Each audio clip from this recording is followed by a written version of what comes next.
ఎండ దేవునికి రెస్ట్ ఇచ్చి వాన దేవుడు దబ్బిన్నే డ్యూటీకి ఎక్కిండు. అందుకే పడ్డ ఒక్క వానైనా కుండపోతవడి జనం జర్రంతా నిమ్మలబడ్డరు.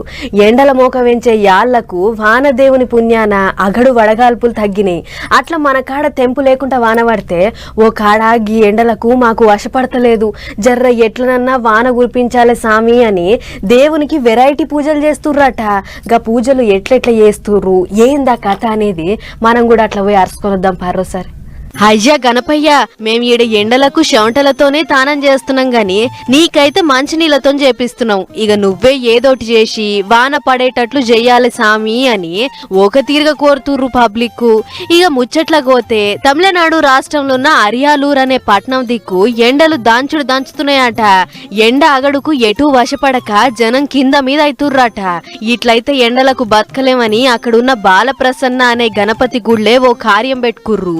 గణపతిని మంచిగా అద్దాలతో చేసిన ఓ డబ్బల కూసోబెట్టిర్రు. మెడల గరకగిన పెట్టి దండేసిర్రు. ఆ టెంక మంత్రాలు చదువుకుంటా షవర్తానం షురూ చేసిర్రు.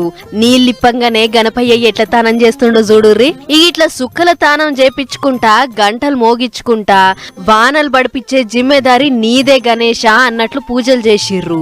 అరియాలూరు జిల్లా అంత అగడుకు అగ్గోలే మండుతుంది.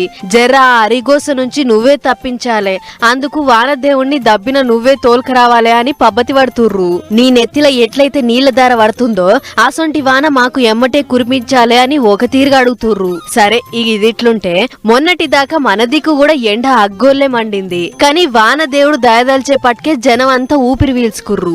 అట్లా ఓ దిక్కు మనం ఈడ వానతోని తడిసి ముద్దయితుంటే ఇంకో దిక్కు గిట్ల వానలు వడిపించాలి సామి అన్నట్లు పూజలు చేస్తుర్రు. మరిగా బొజ్జ గణపయ్య ఏం చేస్తాడో చూడాలే.